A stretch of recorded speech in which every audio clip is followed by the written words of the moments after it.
বন্ধুরা, আশা করি তোমরা সবাই ভালো আছো। তো আমার চ্যানেলে তোমাদের সবাইকে স্বাগতম। তো আজ আমরা এই মুহূর্তে যে বিষয় নিয়ে আলোচনা করতে শুরু করেছি সেটা হলো মাধ্যমিক 2025 ছাত্রছাত্রীদের জন্য একদম শেষ মুহূর্তে শেষ সাজেশন। তো লাস্ট মিনিট সাজেশন কিন্তু আমি তোমাদের এর আগে সেক্টর ওয়াইজ কিন্তু শেয়ার করেছি। শুধুমাত্র লাস্ট মিনিট সাজেশন নয়, ইম্পর্টেন্ট চালাকিগুলো কী কী রয়েছে সে বিষয়গুলোও শেয়ার করেছি। আজ একদম প্রত্যেকটা পাঠকে একত্রে, অর্থাৎ বাংলার গল্প, কবিতা, নাটক, প্রবন্ধ, আমাদের যতগুলো বিষয় রয়েছে, রচনা, সমস্ত বিষয়কে একত্রে সম্পূর্ণরূপে শেষ মুহূর্তের সাজেশন তোমাদের সামনে শেয়ার করছি এবং আলোচনার মধ্যে অবশ্যই চালাকিগুলোও কিন্তু লুকিয়ে থাকবে, সেগুলোর দিকে অবশ্যই বিশেষ নজর দেবে। বারবার বলছি, যে প্রশ্নগুলো তোমাদের সামনে তুলে ধরবো কোনো প্রশ্নকে অবহেলা করবে না, কারণ প্রত্যেকটা প্রশ্ন ইম্পর্টেন্ট। বাংলার প্রশ্নগুলো এমনই হতে পারে যে প্রত্যেক লাইন থেকে প্রশ্ন আসতে পারে, সেই জায়গা থেকে দাঁড়িয়ে বেছে বেছে তোমাদের জন্য এই প্রশ্নগুলো তুলে ধরা। আর একটা কথা যেটা বলবো, আলোচনার মধ্যেই আমি তোমাদের সঙ্গে যে সাজেশনটা তুলে ধরবো তার মধ্যে চালাকি কিছু কথা বলবো, যে চালাকি কথা, যে এই দুটো গল্প পড়ো তাহলেই কমন পাবে, বা এটা পড়ো নয়তো এটা পড়ো, এটার থেকে এই প্রশ্নটা আসবে, এটার থেকে এই প্রশ্নটা আসবে। সেক্ষেত্রে তোমরা লক্ষ্য করবে যে কোনো একটা পাঠ পড়বে, দুটো পাঠ পড়ার কোনো দরকার নেই যারা এই এখনও পর্যন্ত কিছু পড়ে পারোনি। আর যারা সারা বছর ধরে পড়াশোনা করেছো তাদের জন্য শুধু মিলিয়ে নেওয়ার ব্যাপার যে আমি যে প্রশ্নগুলো বলছি সেগুলো তোমরা পড়েছো কি না, ঠিক আছে?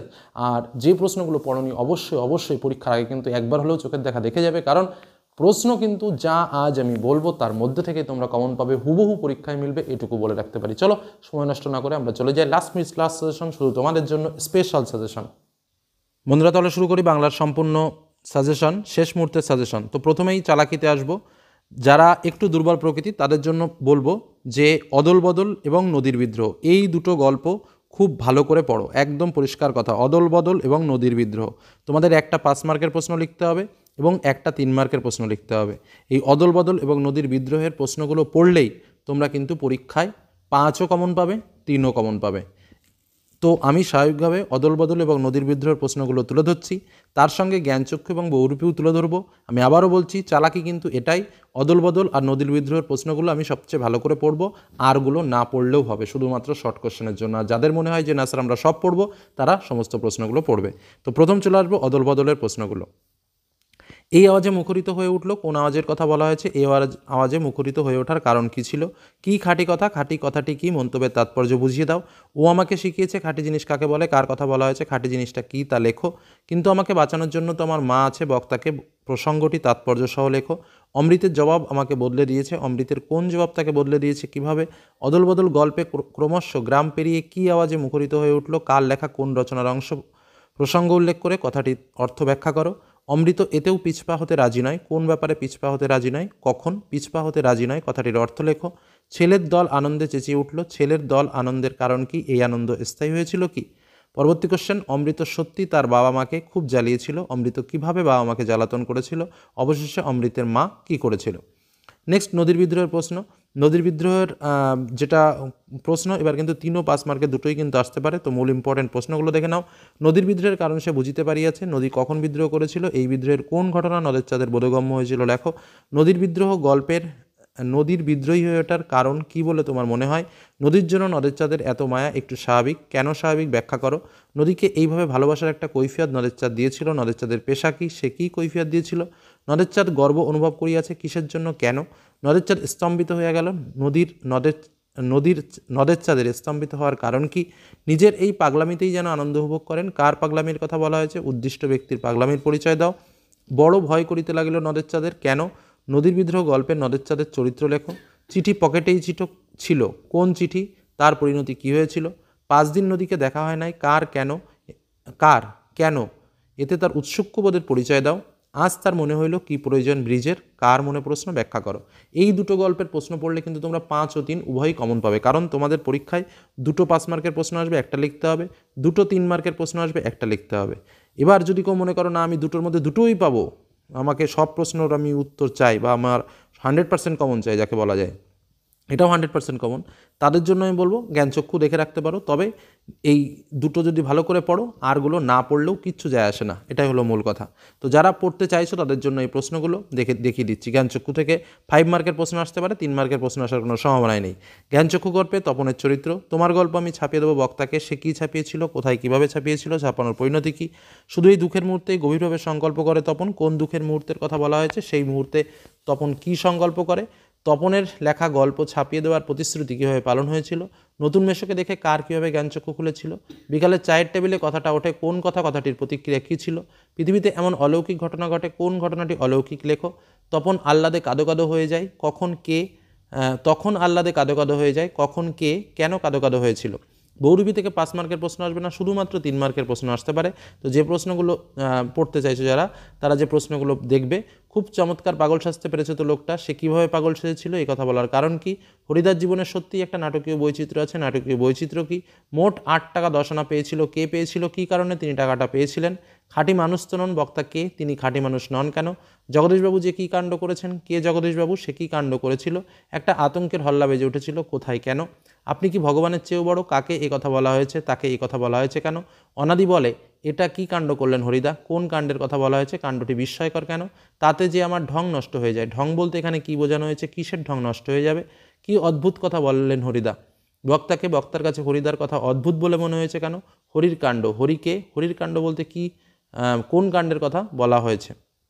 পরের দাবি থেকে আমি কোনো প্রশ্ন দেবো না, কারণ এবছর পরের দাবি থেকে কোনো প্রশ্ন এবছরের পরীক্ষায় আসবে না। এবার আমরা আসবো কবিতা থেকে লাস্ট মিনিট সাজেশন। তো দেখো তোমাদের স্পষ্ট করে বলে রাখি, যেমন করে আমি গল্পের বললাম ঠিক তেমন করে আমি কবিতারও বলবো। কবিতা থেকে আফ্রিকা, অভিষেক এবং অস্ত্রের বিরুদ্ধে গান, এই যে 3টে কবিতা বললাম, আফ্রিকা, অভিষেক এবং অস্ত্রের বিরুদ্ধে গান, এই 3টে কবিতা খুব ভালো করে পড়ো। আর কিছু না পড়লেও কোনো কিছু যায় আসে না, শর্ট কোশ্চেনের জন্য তোমরা সব অবশ্যই পড়বে, কিন্তু এই 3টে কবিতা ভালো করে পড়লে এর মধ্যে থেকে তোমরা 5ও কমন পাবে, 3ও কিন্তু কমন পেয়ে যাবে। ঠিক আছে, চলো, এটাই কিন্তু হচ্ছে চালাকি, আমি চালাকিও বলবো, সব সাজেশনে দেবো। এবার সাজেশনের মধ্যে থেকে তাহলে যারা একটু দুর্বল প্রকৃতির বা মনে করছো যে আমার 100% কমন পাওয়ার দরকার, একটু সব থেকে কম পড়ে, তাদের জন্য শুধুমাত্র এই 3টে কবিতার প্রশ্নগুলো পড়বে। ওকে, ঠিক আছে, চলো এবার আমরা দেখে নিই মূল ইম্পর্টেন্ট প্রশ্নগুলো কী কী। প্রথম আফ্রিকা থেকে বলবো, কারণ আমরা বলেছি কি আফ্রিকা, অভিষেক এবং অস্ত্রের বিরুদ্ধে গান। তো প্রথম আফ্রিকা, যেখান থেকে কিন্তু 5 এবং 3 উভয় মার্কের প্রশ্ন আসতে পারে। এলো ওরা লোহার হাতকড়ি নিয়ে, ওরা কারা, ওদের পরিচয় দাও, নখ যাদের তীক্ষ্ণ তোমার নেকড়ের চেয়ে, যাদের বলতে কাদের কথা বলা হয়েছে, তার নখ নেকড়ের চেয়ে তীক্ষ্ণ বলার কারণ কি, দাঁড়াও এই মানহারা মানবীর দ্বারে, কখন কে দাঁড়াবে, ছিনিয়ে নিয়ে গেল তোমাকে বলতে কার কথা বোঝানো হয়েছে, তাকে কে কোথা থেকে ছিনিয়ে নিয়েছে, সভ্যের সভ্যের লোভকে বর্বর বলা হয়েছে কেন, অশুভধ্বনিতে ঘোষণা করলো দিনের অন্তিমকাল, অশুভধ্বনি কি, দিনের অন্তিমকালের তাৎপর্য নির্ণয় করো, গর্বে যারা অন্ধ তোমার সূর্যহারা অরণ্যের চেয়ে, কারা অন্ধ, তাৎপর্য লেখো, চিরচিহ্ন দিয়ে গেল তোমার অপমানিত ইতিহাসে, তোমার বলতে কার কথা বলা হয়েছে, তার অপমানিত ইতিহাসের বর্ণনা দাও। এবার আসবো অভিষেক থেকে, যেখান থেকে 5 এবং 3 দুই টাইপসের প্রশ্নই কিন্তু আসতে পারে। প্রথম প্রশ্ন, নৈপুত্র পিতার চরণে করজোড়ে কহিলা, পিতা ও পুত্রের পরিচয় দাও, পাঠ্যাংশ অবলম্বনে পিতা ও পুত্রের কথোপকথন নিজের ভাষায় লেখো। অভিষেক কবিতা অনুসারে মেঘনাদের চরিত্র বিশ্লেষণ করো। হেনকালে প্রমীলা সুন্দরী, হেনকাল বলতে কোন সময়ের কথা বলা হয়েছিল, সেই সময় কী ঘটেছিল তা সংক্ষেপে লেখো।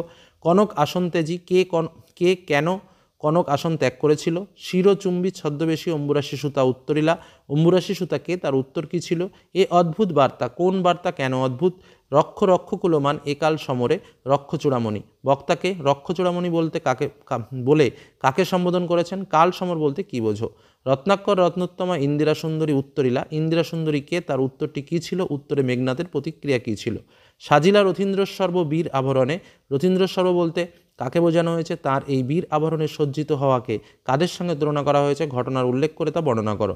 ঘুচাবো ও অপবাদ বোধির উপকূলে, ও অপবাদ বলতে বক্তা কোন অপবাদের কথা বলেছেন, সেই অপবাদ ঘুচাতে বক্তা কি করেছিলেন। এবার আসবো অস্ত্রবিদ্যা গান কবিতায়, যেখান থেকে কিন্তু 5 ও 3 মার্কসের কোশ্চেন দুটোই আসতে পারে। যে 3টে আমি কবিতা সব থেকে বেশি ভালো করে পড়তে বলেছি, এটা তার লাস্ট কবিতা। গানের বর্ম আজ পড়েছি গায়ে, কে এই বর্ম গায়ে পড়েছেন, গানের বর্ম বলার তাৎপর্য বিশ্লেষণ করো। অস্ত্র ফেলো অস্ত্র রাখো গানের দুটি পায়ে, অস্ত্রের বিরুদ্ধে গানকে কবিতায় কবি কীভাবে প্রতিষ্ঠা করেছেন, অস্ত্র কিসের প্রতীক, গান কীভাবে অস্ত্রের বিরুদ্ধে হাতিয়ার হয়ে উঠতে পারে তা কবিতা অবলম্বনে লেখো। আমার শুধু একটা কোকিল, বক্তাকে কোকিল শব্দ ব্যবহারের তাৎপর্য ব্যাখ্যা করো।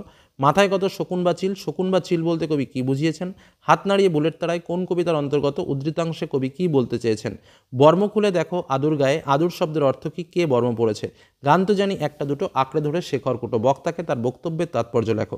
এই 3টে কবিতার প্রশ্ন কিন্তু অবশ্যই পড়বে, এখান থেকেই কিন্তু তোমরা কমন পেয়ে যাবে, একদম 100% শিওর বলছি।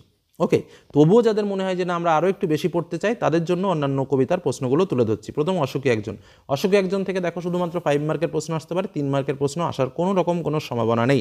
তো কী প্রশ্ন ইম্পর্টেন্ট রয়েছে, তারপর যুদ্ধ এলো, যুদ্ধকে কিসের সঙ্গে তুলনা করা হয়েছে, যুদ্ধ আসার ফলে কী হয়েছিল, আর সেই মেয়েটি আমার অপেক্ষায়, কোন মেয়েটির কথা বলা হয়েছে, আমার অপেক্ষায় বলার তাৎপর্য কী, যেখানে ছিল শহর সেখানে ছড়িয়ে রইল কাঠকয়লা, কেন কী হয়েছিল বর্ণনা করো।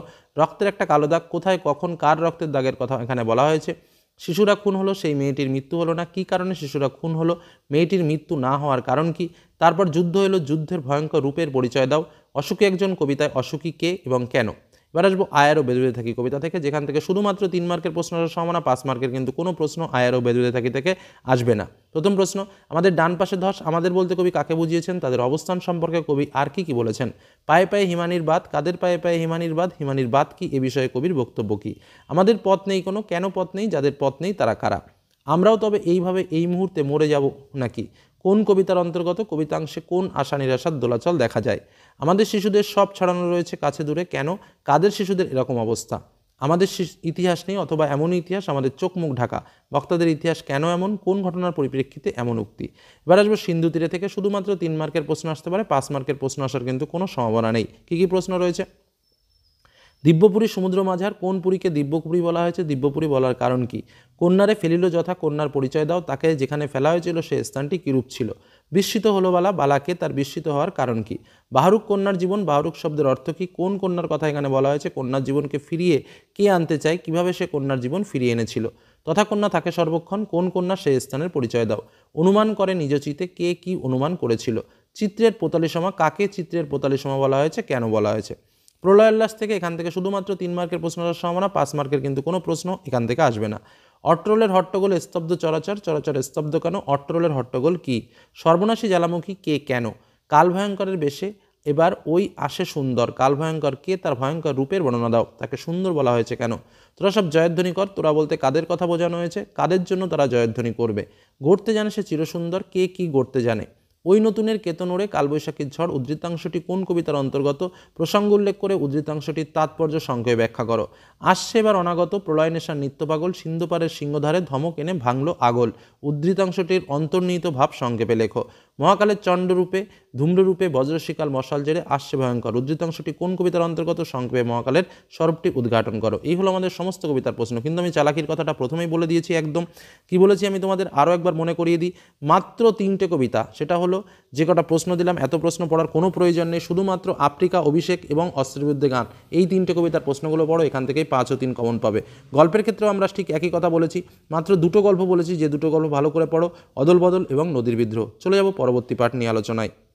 এবার আমরা যে বিষয়টা নিয়ে আলোচনা করব, প্রবন্ধ। তো স্বাভাবিকভাবে আমাদের 2টো প্রবন্ধ আছে, প্রথমে চালাকিটা বলে দিই, একটা হচ্ছে হারিয়ে যাওয়া কালি কলম, আর একটা হচ্ছে বাংলা ভাষায় বিজ্ঞান। তো তোমাদের যেটা বলবো সেটা হচ্ছে যে কোনো 2টো প্রবন্ধের মধ্যে একটা প্রবন্ধের প্রশ্ন ভালো করে পড়ো, একদম সেখান থেকেই প্রশ্ন আসবে, কারণ 2টো প্রবন্ধ পড়ে অকারণে বেশি প্রেশার নিয়ে কোনো লাভ নেই।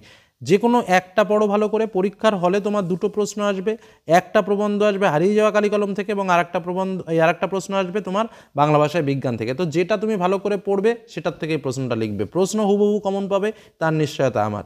তো এবার চলো পরপর প্রশ্নগুলো দেখে নিই। প্রথম যাব হারিয়ে যাওয়া কালি কলম থেকে, ইম্পর্টেন্ট প্রশ্ন। প্রথম প্রশ্ন, কথায় বলে কালি কলম মন লেখে 3 জন, এখানে কথা বলতে কি বোঝানো হয়েছে ব্যাখ্যা করো। দ্বিতীয় প্রশ্ন, জন্ম নিল ফাউন্টেন পেন, ফাউন্টেন পেনের জন্মদাতাকে, কীভাবে ফাউন্টেন পেন জন্ম নিয়েছিল, সেটি কীভাবে কলমের দুনিয়ায় বিপ্লব ঘটিয়েছিল, অথবা প্রথম ফাউন্টেন পেন কেনার অভিজ্ঞতা বর্ণনা করো। পরবর্তী কোশ্চেন, দোয়াত যে কত রকমের হতে পারে, না দেখলে বিশ্বাস করা শক্ত, প্রবন্ধ অনুসারে রকমারি দোয়াতের পরিচয় দাও, কার দোয়াত সংগ্রহ দেখতে গিয়ে বক্তার কী অভিজ্ঞতা হয়েছিল। পরবর্তী প্রশ্ন, কালগুণে বুঝিবা আজ আমরাও তাই, কথাটি কার লেখা, কোন রচনার অংশ, কে কোন প্রসঙ্গে কথাটি বলেছেন, কথাটির তাৎপর্য লেখো। অথবা বাংলায় চালু প্রবাদটি কি, কেন এই প্রবাদ ব্যাখ্যা করো। অথবা কালি নেই কলম নেই বলে আমি মুন্সি, ব্যাখ্যা করো। একই প্রশ্ন কিন্তু একই উত্তর, জাস্ট 3 রকমভাবে আসতে পারে। পরবর্তী প্রশ্ন, আমরাও কালি তৈরি করতাম নিজেরাই, কারা কালি তৈরি করতেন, তারা কিভাবে কালি তৈরি করতেন। অথবা তাই নিয়ে আমাদের প্রথম লেখালেখি, কি নিয়ে কাদের লেখালেখি, কিভাবে লেখালেখির সরঞ্জাম তৈরি হতো। লেখকের কল্পনায় রকমারি কলমের বর্ণনা দাও। এবং লাস্ট কোশ্চেন, আশ্চর্য সবই আজ অবলুপ্তির পথে, কি আশ্চর্য, কেন অবলুপ্তির পথে, ব্যাখ্যা করো। তো যারা হারিয়ে যাওয়া কালি কলম পড়বে তারা এই প্রশ্নগুলো পড়বে, আর যারা মনে করছে আমরা বাংলা ভাষায় বিজ্ঞান পড়বো তাদের জন্য প্রশ্নগুলো বলছি। এই দোষ থেকে মুক্ত না হলে বাংলা বৈজ্ঞানিক সাহিত্য সুপ্রতিষ্ঠিত হবে না। কোন দোষের কথা বলা হয়েছে, বৈজ্ঞানিক সাহিত্য কিভাবে প্রতিষ্ঠিত হবে। আমাদের আলংকারিকগণ শব্দের ত্রিবিধ কথা বলেছেন, আলংকারিক বলতে কি বোঝায়, আলংকারিকদের ত্রিবিধ বিষয়টি বর্ণনা করো। এই কথাটি সকল লেখকেরই মনে রাখা উচিত। এখানে কোন কথাটি বলা হয়েছে, এ প্রসঙ্গে প্রাবন্ধিক যেসব ত্রুটির কথা বলেছেন সেগুলি লেখো। প্রীতির সহিত মাতৃভাষার পদ্ধতি আয়ত্ত করতে হয়, কোন শ্রেণীর পাঠক সম্পর্কে উক্তি, তার এই মন্তব্যের কারণ কি। তাদের মোটামুটি 2টি শ্রেণীতে ভাগ করা যায়, তাদের বলতে কাদের কথা বলা হয়েছে, 2 শ্রেণীর পরিচয় দাও। পাশ্চাত্য দেশের তুলনায় এদেশের জনসাধারণের বৈজ্ঞানিক জ্ঞান নগণ্য, এমন বক্তব্যের কারণ কি। অল্পবিদ্যা ভয়ঙ্করী প্রবাদটি প্রবন্ধ অনুসারে কিভাবে প্রমাণিত হয়, এর সপক্ষে যুক্তি দাও। এরকম ভুল লেখা সাধারণ পাঠকদের কাছে অনিষ্টকর। কোন লেখাটা ভুল, তা কেন অনিষ্টকর? কলকাতা বিশ্ববিদ্যালয়ের পরিভাষা সমিতি সম্পর্কে আলোচনা করো। এতে রচনা উৎকট হয় কেন? এর বিধানকল্পে কি করা যেতে পারে? তার জন্য উপযুক্ত ব্যবস্থা করা আবশ্যক কেন? কিসের জন্য উপযুক্ত ব্যবস্থা করা আবশ্যক? দেখো, প্রশ্ন অনেক দেখে কোনো লাভ নেই, যে কোনো একটার পড়বে এবং যে কটা প্রশ্ন পড়বে গ্যারান্টি সহকারে কমন পাবে। কি বললাম বোঝা গেল? যে কোনো একটার পড়বে। এবার আসবো নাটক থেকে সিরাজউদ্দৌলার প্রশ্ন। প্রথম প্রশ্ন, ওখানে কি দেখছো মূর্খ, বিবেকের দিকে চেয়ে দেখো। এই কথা কে কাকে বলেছেন? বক্তব্যটি ব্যাখ্যা করো। সিরাজউদ্দৌলা নাটকে সিরাজউদ্দৌলা অথবা ঘসিটি বেগমের চরিত্র আলোচনা করো। কিন্তু ভদ্রতার অযোগ্য তোমরা, কাকে উদ্দেশ্য করে কথাটি বলা হয়েছে? এই কথা বলার কারণ কি? আজ বিচারের দিন নয়, সৌহার্দ্য স্থাপনের দিন। কে কাকে উদ্দেশ্য করে কথাটা বলেছে? প্রসঙ্গ উল্লেখ করে কথাটির তাৎপর্য বুঝিয়ে দাও। মনে হয় ওর নিঃশ্বাসে বিষ, ওর দৃষ্টিতে আগুন, ওর অঙ্গ সঞ্চালনে ভূমিকম্প। ওর বলতে কাকে বোঝানো হয়েছে? বক্তার এমন মন্তব্যের কারণ কি? হিন্দু মুসলমানের মাতৃভূমি গুলবাগ এই বাংলা। এই বক্তব্যের মাধ্যমে বক্তার দেশপ্রেমের যে পরিচয় পাওয়া যায় তা নাট্যাংশ অবলম্বনে লেখো। আছে শুধু প্রতিহিংসা। কে কার উদ্দেশ্যে কথাটা বলেছে? প্রতিহিংসার কারণ কি? তার দেশে হাসি মুখেই মৃত্যুকে বরণ করব। এখানে কার দেশের কথা বলা হয়েছে? তাৎপর্য বিশ্লেষণ করো। জাতির সৌভাগ্য সূর্য আজ অস্তাচলগামী, উক্তিটির তাৎপর্য বিশ্লেষণ করো, ব্যাখ্যা করো। বাংলার এই দুর্দিনে আমাকে ত্যাগ করবেন না। কে কোন প্রসঙ্গে এই উক্তি করেছেন? এই উক্তির মধ্য দিয়ে বক্তার কোন মানসিকতা প্রকাশ পেয়েছে? লেখো। 10টা প্রশ্ন দিয়েছি, এর মধ্যে কেমন পাবে নিশ্চিত। এবার চলে আসবো আমরা কোনি থেকে ইম্পর্টেন্ট প্রশ্ন। এবার আসি কোনি থেকে ইম্পর্টেন্ট প্রশ্ন। প্রথম, কোনি উপন্যাসে লীলাবতী, ক্ষিতিশৃঙ্গ ও কোনির চরিত্র। জুপিটার ক্লাবে ক্ষিতিশৃঙ্গ এর বিরুদ্ধে আনা অভিযোগগুলো কী ছিল? এগুলোর উত্তরে ক্ষিতিশৃঙ্গ এর বক্তব্য কী ছিল তা সংক্ষেপে লেখো। না, ওরা জুপিটারের শত্রু। ওরা কারা? ওরা কেন জুপিটারের শত্রু? প্রসঙ্গটি লেখো। স্টেট চ্যাম্পিয়নশিপে কোনির বিরুদ্ধে যে চক্রান্ত হয়েছিল তার বিবরণ দাও। এটা বুকের মধ্যে পুষে রাখুক, কথাটি কে ভেবেছে? কথাটির তাৎপর্য লেখো। দেখো, এই যে 5টা প্রশ্ন দিয়েছি এর মধ্যে 3টে চরিত্র রয়েছে। এর মধ্যেই আমি আশা রাখছি তোমরা 2টো প্রশ্ন পাবে। কিন্তু যেহেতু কোনি একটা বিরাট বড় উপন্যাস, যে কারণে কিছু কিছু প্রশ্ন এক্সট্রা পড়তেই হবে। যেমন, ক্ষিতিশৃঙ্গ কোনিকে সাঁতার চ্যাম্পিয়ন করার জন্য যে কঠোর অনুশীলনের ব্যবস্থা করেছিলেন তার পরিচয় দাও।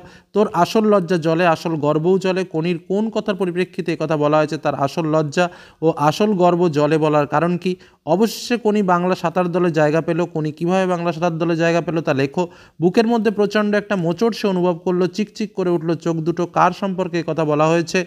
কেন তার এই অবস্থা? কম্পিটিশনে পড়লে মেয়েটা তো আমার পা ধোয়া জল খাবে। কে কাকে কথাটি বলেছে? কার সম্পর্কে এই কথা? কথাটির তাৎপর্য বিশ্লেষণ করো। হঠাৎ তার চোখে ভেসে উঠল সত্যর সংখ্যাটা। কখন? কার চোখে? তাৎপর্য কী? খিদ্দা, এবার আমরা কি খাবো? বক্তাকে উদ্দিষ্ট ব্যক্তি কিভাবে তাকে সাহায্য করেন? ওইটাই তো আমি রে, যন্ত্রণাটাই তো আমি। বক্তাকে তাৎপর্য লেখো। মাদ্রাজে অনুষ্ঠিত সাঁতার প্রতিযোগিতায় কোনির সৌভাগ্য ও দুর্ভাগ্যের পরিচয় দাও। তারপরে বঙ্গানুবাদ, নিজেকে প্র্যাকটিস করতে হবে। তারপরে চলে আসবো আমরা সংলাপে। পথ নিরাপত্তা বিষয়ে সচেতন করতে 2 বন্ধুর মধ্যে সংলাপ। বিভিন্ন ছোঁয়াচে রোগ ব্যাধি থেকে মানুষকে সচেতন করতে 2 বন্ধুর মধ্যে সংলাপ। রক্তদানের উপযোগিতা নিয়ে 2 বন্ধুর মধ্যে সংলাপ। প্রাকৃতিক দুর্যোগে ছাত্র সমাজের কর্তব্য নিয়ে 2 বন্ধুর মধ্যে সংলাপ। বৃক্ষরোপণের উপযোগিতা নিয়ে 2 বন্ধুর মধ্যে সংলাপ। চারিদিকে অরণ্য বিনাশে বিপন্ন প্রকৃতি এই বিষয়ে সংলাপ। শরীরচর্চার উপযোগিতা অথবা ছাত্রজীবনে খেলাধুলার প্রয়োজনীয়তা জানিয়ে 2 বন্ধুর মধ্যে সংলাপ। ছাত্রজীবনে গ্রন্থাগারের ব্যবহার নিয়ে 2 বন্ধুর মধ্যে সংলাপ। মাধ্যমিক পরীক্ষার পর কী নিয়ে পড়াশোনা করবে তাই নিয়ে 2 বন্ধুর মধ্যে সংলাপ। পিতামাতার বা শিক্ষকের প্রতি সন্তানের কর্তব্য নিয়ে 2 বন্ধুর মধ্যে সংলাপ। জল সংরক্ষণ এবং বিশ্ব উষ্ণায়ন নিয়ে 2 বন্ধুর মধ্যে সংলাপ। বই পড়া অথবা ভ্রমণের গুরুত্ব নিয়ে 2 বন্ধুর মধ্যে সংলাপ রচনা করো। তো সংলাপ ও প্রতিবেদন এর মধ্যে তোমাকে একটা লিখতে হবে। দুটোই ভালো করে প্র্যাকটিস করে রাখবে। যেটা কমফোর্টেবল মনে হবে পরীক্ষা হলে সেটাই লেখার চেষ্টা করবে। এবার আসবে প্রতিবেদনে। বিদ্যালয়ে নির্মল বিদ্যালয় সপ্তাহ পালন উপলক্ষে প্রতিবেদন। মোবাইলের অতিরিক্ত ব্যবহারে বিপন্ন শৈশব বা জীবন এ বিষয়ে প্রতিবেদন। অরণ্য বিনাশে বিপন্ন প্রকৃতি এ বিষয়ে প্রতিবেদন। কোনো অঞ্চলে স্বাস্থ্যকেন্দ্র অথবা গ্রন্থাগার উদ্বোধন নিয়ে প্রতিবেদন। বন্যা, খরা, অতিবৃষ্টি, দুর্ভিক্ষ প্রভৃতি বিষয় নিয়ে। তোমার বিদ্যালয়ে আন্তর্জাতিক মাতৃভাষা দিবস পালন, প্রজাতন্ত্র দিবস পালন, বার্ষিক ক্রীড়া অনুষ্ঠান, বৃক্ষরোপণ অনুষ্ঠান, কই প্রণাম অনুষ্ঠান, সাংস্কৃতিক অনুষ্ঠানের বিষয়ে প্রতিবেদন রচনা। পলিথিনের ব্যবহারে বাড়ছে দূষণ এ বিষয়ে প্রতিবেদন। রক্তদান, জীবনদান এ বিষয়ে প্রতিবেদন। তোমার এলাকায় অনুষ্ঠিত কোনো বৃহৎ উৎসবকে কেন্দ্র করে প্রতিবেদন। বিশ্ব উষ্ণায়নকে কেন্দ্র করে প্রতিবেদন এবং নিত্য প্রয়োজনীয় দ্রব্যের অস্বাভাবিক মূল্য বৃদ্ধির বিষয়ে প্রতিবেদন রচনা। তো এই প্রতিবেদনগুলো কিন্তু প্র্যাকটিস করতেই হবে এবং এর মধ্যে একটা পাবেই। এবার রইল আমাদের শুধুমাত্র রচনা। তো রচনার জন্য দেখো, আমি তোমাদের 3টে রচনা বেস্ট বলেছিলাম, যে রচনা 3টে সব থেকে ভালো করে দেখবে। তাছাড়াও যদি কারো মনে হয় যে তোমরা আরও দুটো এক্সট্রা দেখে রাখবে, তবে খেলাধুলার প্রয়োজনীয়তা এবং পরিবেশ দূষণ প্রতিকার দেখে যেতে পারো। অর্থাৎ বিজ্ঞান ও কুসংস্কার, বাংলার উৎসব এবং তোমার প্রিয় ঋতু বা বাংলার ঋতু বৈচিত্র্য ভালো করে দেখে যাবে। এই হলো আমাদের বাংলা শেষ মুহূর্তের শেষ সাজেশন। প্রশ্নগুলো খুব ভালো করে দেখে যেও। একটা লং সাজেশন হলেও মনে রাখবে এর মধ্যেই সমস্ত প্রশ্ন হুবহু কমন কিন্তু তোমরা পরীক্ষার হলে পাচ্ছ। ধন্যবাদ।